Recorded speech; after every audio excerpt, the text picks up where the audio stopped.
Assalamualaikum warahmatullahi wabarakatuh. Perkenalkan, nama saya Niken Ayu, NIM A210180070 dari kelas D. Di sini saya akan menjelaskan langkah-langkah bagaimana melakukan uji regresi linear berganda dengan menggunakan aplikasi SPSS. Langsung saja, yang pertama kita buka dahulu ya aplikasi SPSS-nya. Kemudian kita masukkan data yang ingin kita uji. Kita rubah file of type-nya ini sesuai dengan data yang udah kita simpan. Cari data yang ingin kita uji, kemudian klik open, klik OK.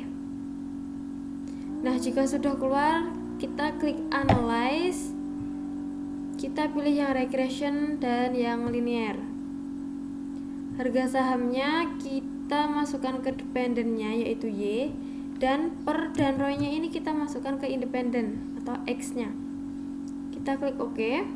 Kita tunggu sampai datanya keluar. Jika sudah keluar, maka kita bisa melakukan untuk uji F-nya. Untuk uji F sendiri kita melihat tabel bagian ANOVA. Tabel bagian ANOVA yang bagian signifikansi ini. Di sini kita dapat melihat kita memperoleh nilai signifikansinya sebesar 0,000 yang berarti di bawah 0,05. Nah, hal ini berarti kombinasi variabel antara ROI dan per ini berpengaruh signifikan secara bersama-sama terhadap harga saham. Selain itu, kita juga dapat melihat pada F hitungnya. F hitung di sini kita peroleh nilai sebesar 25,465. F hitung ini harus kita bandingkan dengan F tabel. Nah, bagaimana cara mencari F tabelnya? Untuk mencari F tabelnya, kita punya rumusnya, yaitu mencari DF1 dan DF2. Untuk DF1 ini rumusnya K-1. K diperoleh dari jumlah dependen dan independen. Tadi ada harga saham, per, dan ROI. Jadi jumlah variabelnya ada 3 dikurangi 1, kita peroleh nilai DF1-nya 2. Dan untuk DF2-nya rumusnya N-K. N sendiri jumlah responden ya. Di sini kita jumlah respondennya ada 18, kemudian dikurangi K. K-nya tadi 3 jumlah variabelnya, kita peroleh nilai 15.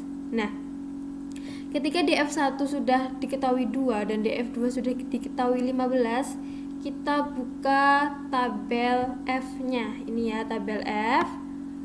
DF2-nya tadi kita peroleh nilai sebesar 15, sedangkan DF1-nya tadi 2. Berarti kita peroleh nilai F tabelnya sebesar 3,682. Nah, tadi F tabelnya kita ingat-ingat ya 3,682.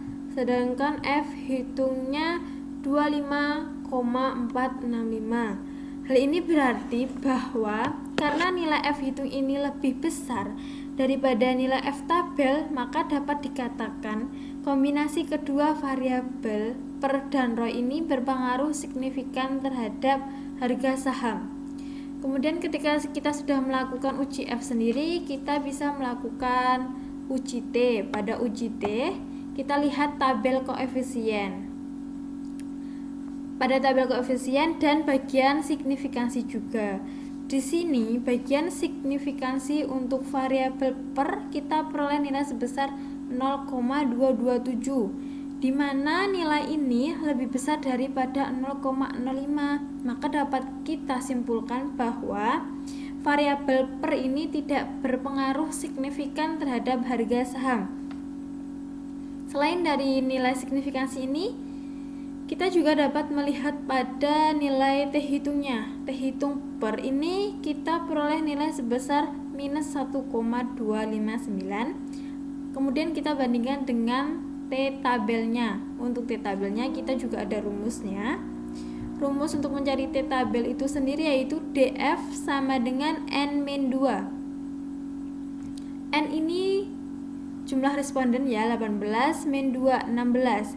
Jika sudah diketahui nilai DF-nya, kita buka F T tabelnya ya, T tabel.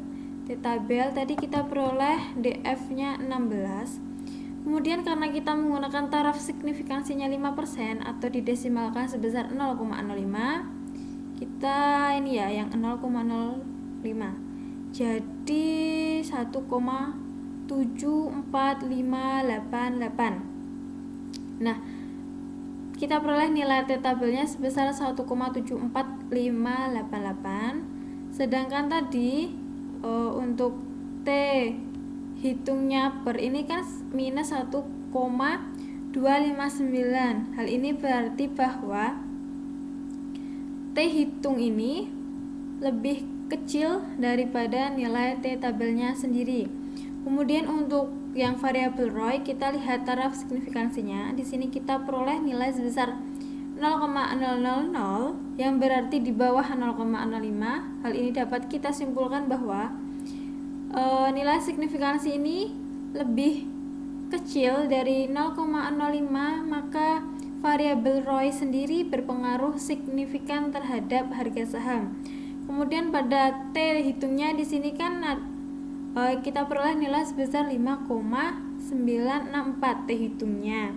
Nah, untuk T tabel tadi kita peroleh nilai sebesar 1,74588 kan. Jadi T hitung di sini lebih besar daripada nilai T tabelnya tadi. Sehingga dapat kita tarik kesimpulan bahwa variabel ROI ini memang berpengaruh secara signifikan terhadap harga saham.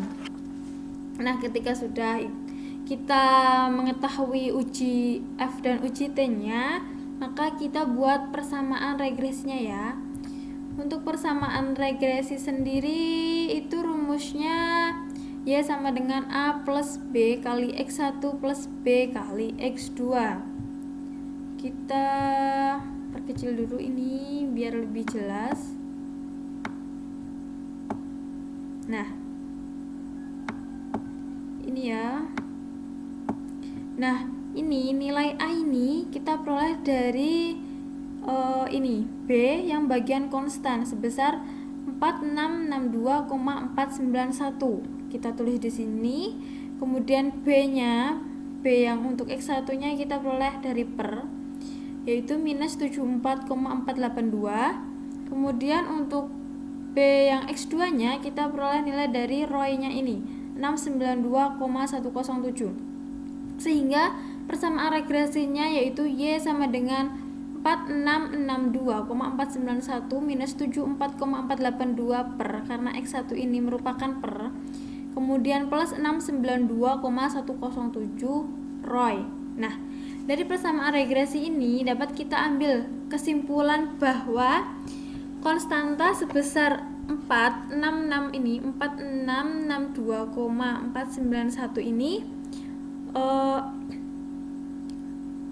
artinya jika per dan ROI ini nilainya adalah 0 atau konstan, maka harga saham nilainya adalah Rp 4662,491. Kemudian pada koefisien regresi per ini ya, koefisien regresi per minus 74,482, artinya jika variabel independen lain nilainya tetap dan per mengalami kenaikan 1%, maka harga saham akan mengalami penurunan sebesar Rp 74,482. Koefisien bernilai negatif artinya terjadi hubungan negatif antara per dengan harga saham. Ketika semakin naik per, maka semakin turun harga sahamnya. Kemudian untuk koefisien ROI-nya sendiri yaitu sebesar 692,107, yang artinya jika variabel independen lain nilainya tetap dan ROI ini mengalami kenaikan 1%, maka harga saham akan mengalami peningkatan sebesar Rp 692,107. Koefisien ini bernilai positif, artinya terjadi hubungan positif antara ROI dengan harga saham. Semakin naik ROI, maka semakin meningkat harga saham. Nah, ketika kita sudah selesai melakukan uji tersebut, kita bisa menyimpan output SPSS-nya ini dengan cara kita klik kanan, kemudian kita pilih export. Kita ingin masukkan data kita kemana? terserah kalian ya, kita masukkan ke sini saja. Kita kasih nama uji regresi linier berganda, kemudian klik save, klik OK. Nah, kita tunggu loadingnya ini. Nah, jika sudah hilang berarti otomatis file kita sudah tersimpan. Alhamdulillah, sudah selesai penjelasan saya mengenai langkah-langkah melakukan uji analisis regresi linear berganda, uji F, uji T beserta persamaan regresinya. Semoga video ini bermanfaat bagi kita semua, dan apabila ada salah kata saya mohon maaf. Wassalamualaikum warahmatullahi wabarakatuh.